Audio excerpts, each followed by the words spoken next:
Hi everyone, welcome to the first Shiur for the Gemara part of the program. It was great to meet all of you yesterday. I'm just going to introduce myself again. My name's Aron White. I'm from London, as some of you may be able to hear. That's London, England.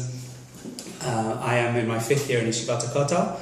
I'm sitting here in one of the rooms in Yeshivat Hakotel, conveniently with a picture behind me, so I'm just going to get that for you just for 1 second. Behind me, this is the old city over here. Here is the yeshiva. I'm sitting in a room over here, it's literally a few hundred meters away from the Kotel. In a few minutes I'll be going to daven mincha in the Beit Midrash, literally being able to see the Kotel and the Har HaBayis. So that's where we are, and looking forward to, from here in Yerushalayim, giving these shiur about Gemara to you guys in Canada, and looking forward to the program, the entire program as well.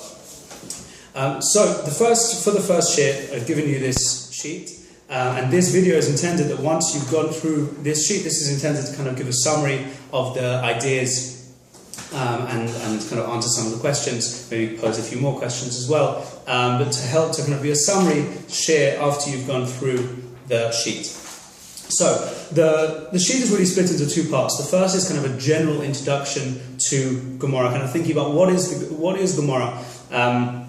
What actually, when we talk about Gemara, we consider something very important. We spend time learning it. What actually is the Gemara before going on to kind of develop an understanding of what the Gemara is doing, kind of the way it asks questions. We're going to work out 3 different types of questions that the Gemara asks. 3 different ways the Gemara analyzes a Mishnah. But the simplest, just to deal with the first section first, I asked the question was, if you had to explain to someone in 1 sentence what the Gemara is, what would you say?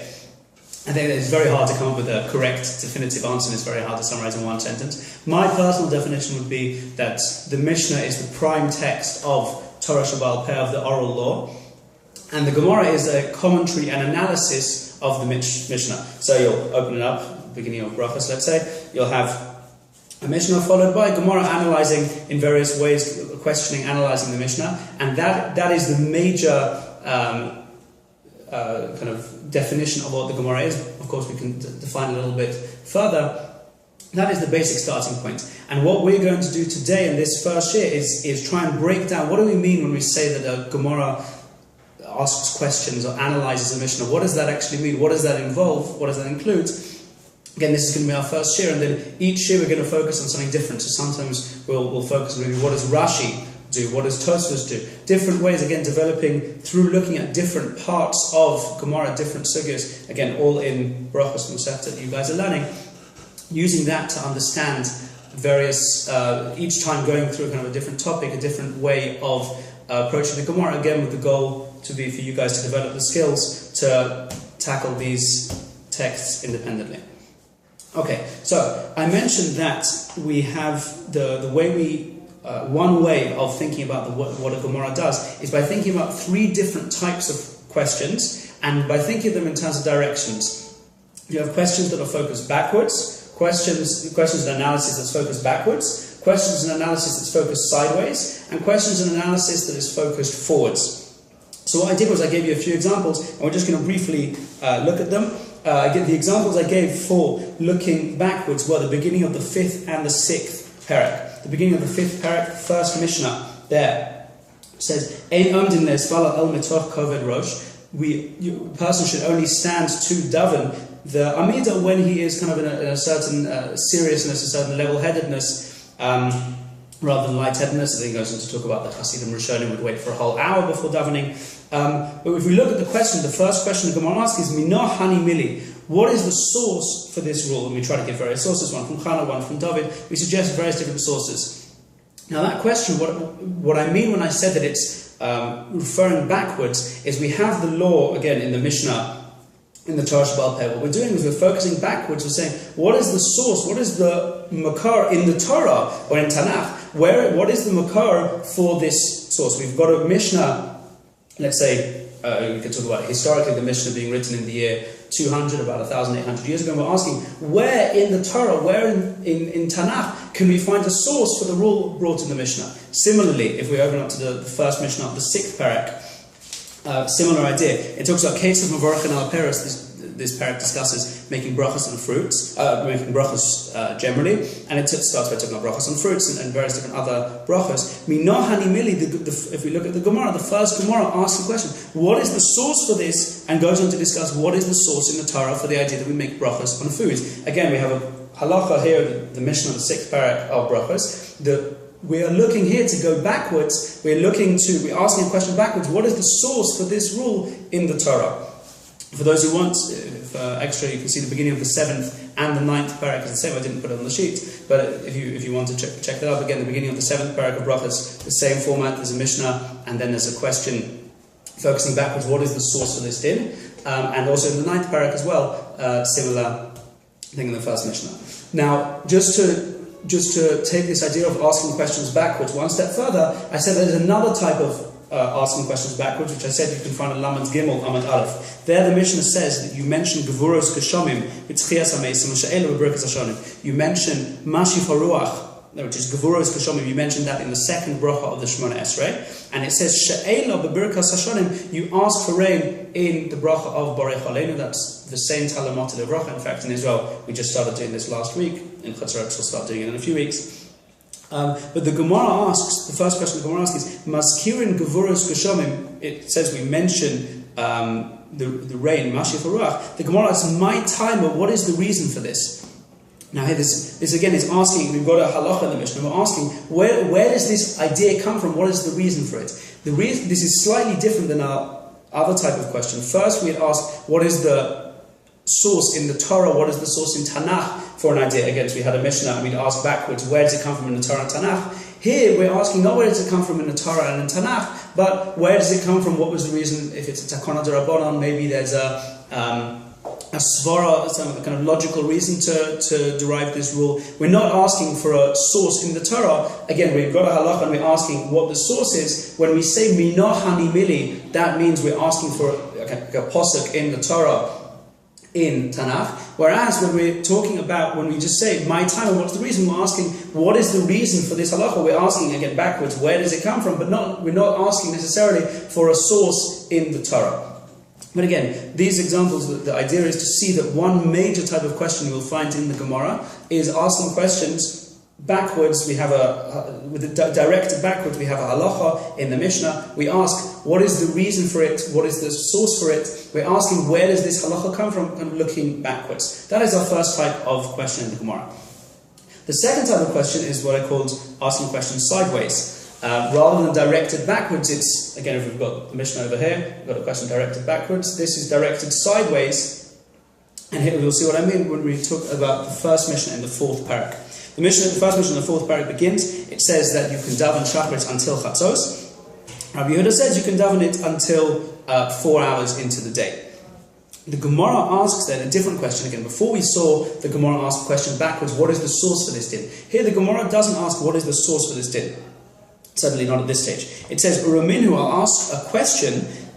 Now this is now a quote from a Brisa. A Brisa is another source from around the same time as the Mishnah, maybe written down a little bit later than the Mishnah, but it's a similar source, also a statement just as the Mishnah was written by Tanoim, again about 1800 years ago, apologies. So too the Brisos are statements of Tanoim made at a similar time, though not included in the Mishnah. But here we're quoting another one of those statements. The statement says, Mitzvasa im honeit tzachamo kadesh yismoch gula litfila. There it says that you should daven Shemona Esrei with honeit tzachamo as the sun is coming up. So here we have the question that we're asking. We're not asking the halacha of the Mishnah, what is the source for this? In the Torah, we're saying we have one statement here in the Mishnah which says X. We have another statement in a Brisa which is kind of at the same level, namely same time, same people talking. We have another statement which seems to contradict it. How are we going to resolve this contradiction? So rather than asking a question backwards, where does this halacha come from? The question is, how do we understand this halacha when we've got something else clashing with it? This is the second type of question the Gemara will ask by quoting other Mishnayos, other Brisas, other places, not asking for a source backwards, not directing a question backwards, but directing a question sideways. How do we balance the statement in the Mishnah with a statement elsewhere? this is a second type of question that the Gemara asks. Again, so you have a question going backwards, looking for a source or a reason. That's a question going sideways is often a contradiction, comparing a Mishnah with another Mishnah, with another Brisa, with a Tosefta, with other sources that are also kind of at the same level, the same time, also of the Tanoim. That is our second type of question, which is asking questions sideways. The third type of question is, after we've had backwards and sideways, is asking questions forwards. I gave two examples on the sheet. The first is on the first Omid of the 7th parak. The 7th parak is talking about the mitzvah of Zimun, and it begins by saying 3 people who eat together, if they need to have a Zimun, one person needs to invite them. Rabbi Sayin Avarech needs to invite the people to bench together. That is the halacha of Zimun. The Gemara there, what it's focusing on here is, rather than asking for a source for that din, or saying that we have this rule in the Mishnah but we have something contradicting it sideways, it's looking forward. What I mean by looking forward is it's asking about a new case and seeing, can we derive from our Mishnah, what about a new case? Can we look back at the Mishnah and see where we can develop an understanding of this new case? So rather than, if we have a Mishnah, rather than asking backwards, what's the source, or sideways, how does this compare to other rules, we're asking forwards, can this Mishnah teach us anything about a new case or a new idea? So there the Gemara says, starting from the 2 dots, 7 lines up, Itmar. Itmar means it was said, Shnayim she'achlu ka'achas, if 2 people eat together, pligi Rav Rabbi Yochanan. Chad Amar, there's an argument between Amoraim. Again, this is after the time of the Mishnah. This is an argument in the Gemara about whether 2 people who eat together, do they bench with a zimun or not? One person says yes, one person says not. Now, at the end, if we pick up at the end of the last word on the 6th line, it says there, what we're now going to try and do is use our Mishnah to develop an understanding of this new halacha, to try and prove whether this halacha is correct. So we quote our Mishnah, Tanan, Shlosha she'achlu ka'achas chayavin lezamin. The Mishnah says that 3 people who eat make a zimun, and the Gemara infers, Shlosha in shnayim lo. The Mishnah would imply 3 people yes, 2 people no. And it gives what it's trying to do is saying, we've got the Mishnah which says 3 people make a zimun. We're trying to derive a new halacha later than the Mishnah that 2 people would also make a zimun. And we're looking back at the Mishnah and we're saying, well, hang on, the Mishnah seems to imply only with 3, not 2. The Gemara answers that one could be talking about obligation, one could be talking about a mitzvah, which is not an obligation. But the idea is the Gemara is, the way it's analysing our Mishnah, it's looking forward. It's rather than focusing on what's the source for the din, or how do we compare it to other dinim, we're asking about a new din. We want to suggest, the Mishnah talked about 3 people, we're now talking about 2 people, a new din, and we're asking, does the Mishnah have anything to tell us about this new din? It seems to prove one side or other. That is the type of question that's being asked over here, using our Mishnah to look forward, to give us an understanding of a new din. A somewhat similar example is near the beginning of the 4th parak. There is, on the Vav base, about 15 lines down, there is a debate between 2 Amoraim whether the fact that we daven 3 tefillos a day, is that because the Avos daven 3 tefillos, namely Avraham instituted Shacharis, Yitzchak, Mincha, Yaakov, Maariv, or does it correlate to the karbonos that we would have in the Beis Hamikdash just over here? Do the tefillos correlate and correspond? We would have a korban in the morning, so we daven in the morning. We'd have a korban in the afternoon, so we daven in the afternoon, etc. Is that the reason for the tefillos? And about the five thin line, the last 5 thin lines, it tries to bring a proof from the halachos in our Mishnah. Because our Mishnah discusses the times you can daven, those times you can daven correlate to the times that you can bring the karbonos. Therefore, if we're discussing, is the reason for tefillos the avos, or is the reason we instituted it because of the Tomid? We're trying to use our Mishnah to look forward and to develop this new din which has further ramifications. That is what we're doing in this final case. This is slightly different because this is a hashkafic point, so maybe this is a bonus, and it also links a little bit to, this is also on the one hand moving forward but also looking a little bit backwards to the source. So therefore this is a somewhat of a bonus case. So this is somewhat different, and one would need to read the full Gemara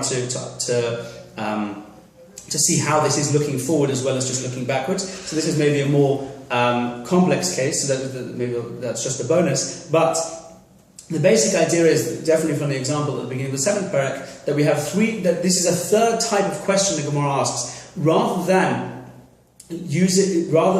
looking backwards, what's the source for our Mishnah, or what is the how do we compare this Mishnah to other Mishnahs? We use our Mishnah as a way of looking forwards. We have a new din. What can we derive from our Mishnah about this new din, about this new discussion? These are the 3 different types of questions. I put at the end of the sheet a bonus question. Which one of these is most important? That's something I'll leave you to think about. I'll also now leave you with my email address and my Facebook details, that you can be in touch with me over email, add me on Facebook and message me, and just generally be in touch if you have any questions or just want to get to know each other better.